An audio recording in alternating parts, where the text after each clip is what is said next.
co-founded March for Our Lives and the Leaders We Deserve PAC, David Hogg. He co-hosts MSNBC's Morning Joe Scarborough. He's a shark on ABC's Shark Tank. And co-founder of Cost Plus Drugs, Mark Cuban.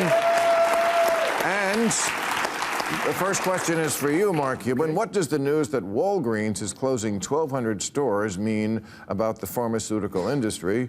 Will more people opt out of getting their prescription drugs from traditional pharmacies? This is what you're very much into. And it's bad news. There's these things called pharmacy benefit managers that basically interject themselves and set the pricing for medications. And they make it so, particularly in smaller pharmacies, if you think it's bad for Walgreens, they make it so smaller pharmacies don't even get fully reimbursed when they fill a prescription. So you're seeing not just Walgreens, but a lot of small pharmacies go out of business, and that's a real problem.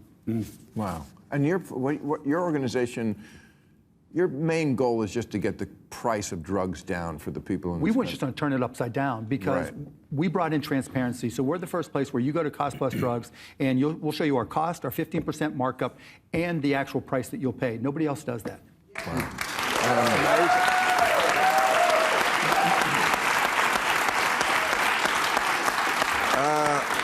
Panel, what does the panel think of people betting on the election? Wow. I never even thought of that. I guess people, of course, bettors are going to bet on anything. Well, I mean, there was a Wall Street Journal story today about how somebody had thrown like $30 million into the crypto. Well, there's a site called Polymarket. I'm an investor through a fund, so let me say that up front. I'm honest. Yeah. Do you know who's trying to rig it right now? Because, I mean, that was a story today in the Wall Street Journal that somebody's actually dumping $30 million. It's like betting on the Mets, right? If you put enough money on it, the odds will change. Yeah. But you can't be a U.S. citizen and bet on the U.S. election on Polymarket. There's other smaller markets, Cashkey, I think it's called, where you can. So it's not really an indication of anything. Well, I think the irony of all of it is a lot of these Republicans are buying it, thinking that that's going to determine the outcome of the election, and they're just gaslighting themselves. Is that right? I guess. Because I was looking at it when Tim Walz was up as well, when it was the VP stakes, and you could see it change before. Wait, are you saying that those are all foreigners unless you betting on our VPN, election? Yeah, 100%. Really? Yeah, other than the small play, other than the small one, Cashkey, they just No, but on Polymarket. On Polymarket, yeah, you have That's to all be foreigners. All foreigners. Well, so this is like Republicans are excited. Say we don't care about the polls or the early voting numbers. Look at what the foreigners are saying. Yeah. And Putin's amazing. Putin's on his phone going, "Oh, it's good." Yeah, exactly. It's crazy. Well, I mean, they influence our elections in many ways. Yeah, they certainly do. I mean, I kind of alluded to it in the show, but I think the biggest hoax going is the idea that the Russia collusion was not is a hoax. Yeah, it's not a hoax. It's not. There was collusion. Just because Bob Mueller was bad at proving it, there was definitely collusion.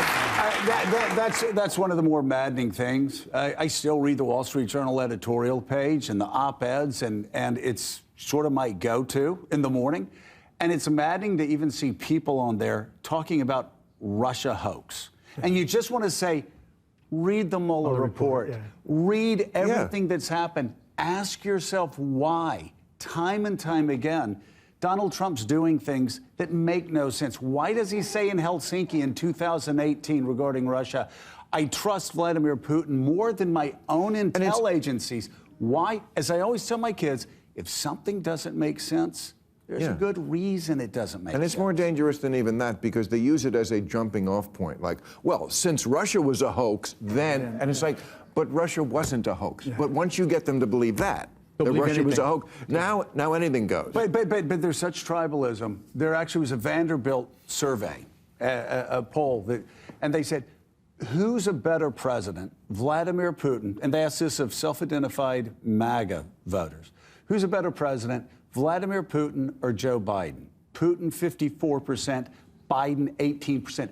Those are Americans. Yeah. Those are the Republicans.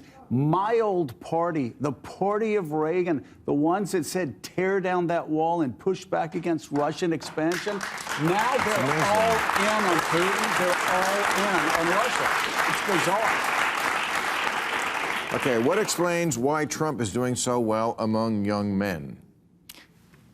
Well, We have one here. We have one. We have one. I think it's a sample size of one for too long. For too long, I think the Democratic Party has had this idea that compassion is kind of a zero-sum game, where somehow if we are talking about the fact that we have a mental health crisis among young men in this country right now, if we're talking about the real needs that young men face, that somehow it's to the detriment of other people, obviously mainly women. And I just don't think that way. I think that we can care about everybody. And I think for too long, there's been a stigma.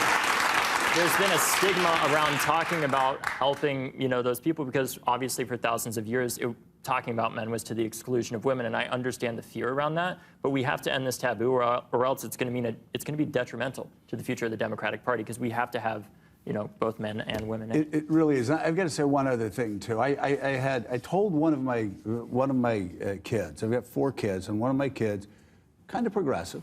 I said when they went off to school, I said, make sure you don't push the young men into the corner.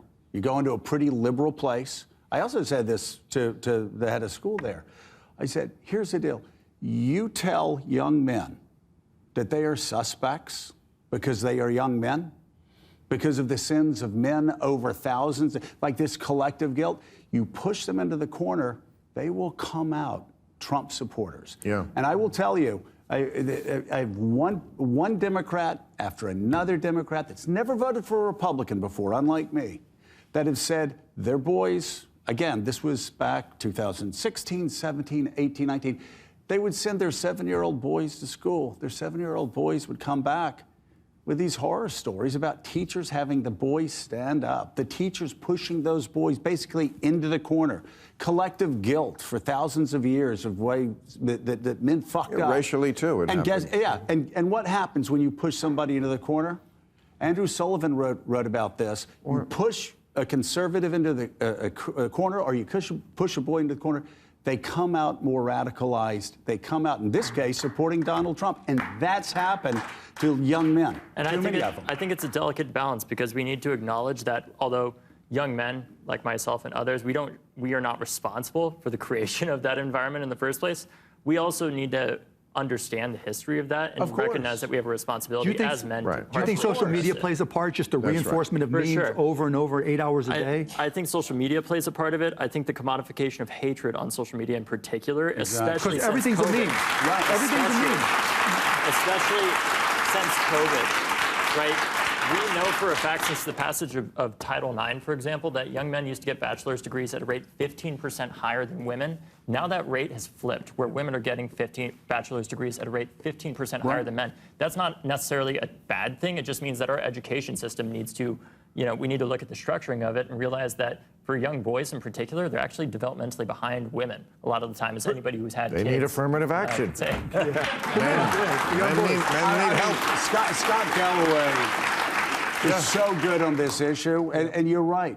There needs to be compassion. There needs to be an understanding of what has happened over the past 1,000 or 2,000 years or whatever. Yeah. You have to have compassion, but at the same time, you don't assign collective guilt to young men, to young boys. And if you do, there are consequences. And we need to understand, too, that the enemy is not masculinity itself. Right. It's an unhealthy version commodifying masculinity, where they basically take what the internet's the role that the internet plays here a lot of the time is it feeds on young men's insecurities and sells them the solution to that insecurity, whether that's a gun, whether that's something else that helps to perpetuate that insecurity more, and says, here's your answer, purchase this product. And it's so sinister, because it actually makes those men weaker by doing it. What we need to do is realize we need a healthy version. We need a healthy version of what masculinity really looks like. Right.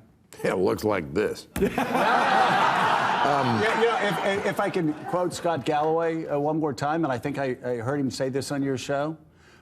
For my parents, the definition of masculinity was you worked hard, you played by the rules, and you took care of other people. You took care of people around you. You took care of your children. You took care of your loved ones. You took care of people. And you didn't complain and whine. Yeah, about everything. And always be talking about how everything is so unfair and you got a bad deal. Yeah. That's so unmasculine. Right. Suck it up. Suck it up. Yeah. Suck your terrible life that Yeah, he's had, horrible. you know. Okay, this is an important question. It's for Joe. What is your favorite album? We don't usually get questions like this, but I guess this is... what songs from the past have stood the test of time as music today is politically as important as it was in the 60s? I guess it's because you're a musician yourself. I'm just such a huge Beatles fan. It always goes between Abbey Road and the White Album. And it's probably Abbey Road, but sort of the Desert Island album I would take would be the White Album. So there you go. It's pretty boring, but it is what it is. Do you know what the White Album is? Do you have the idea? I'm sure I've heard it. A dagger in my heart. A dagger in my heart. So there was this group. Yeah. They were called the Beatles. And Yeah, okay. Pretty good. All right, Dad. All right, final question. Has the media ever really figured out how to cover Trump without holding him to a lower standard than the other candidates? No. No. Thank you very much for coming.